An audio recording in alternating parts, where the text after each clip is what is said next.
Boa tarde, eu sou Esther Salvador, RA 304468. Avaliação de VEM 14, a questão número 4, que é a gravação de uma atividade da música Baião. Nós faremos com 2 pessoas com deficiência física.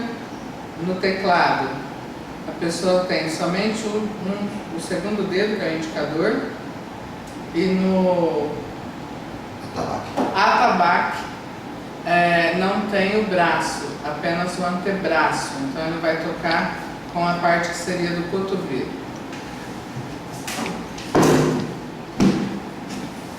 Faço uma introdução, tá? Você vai fazer? Vou. Vai lá.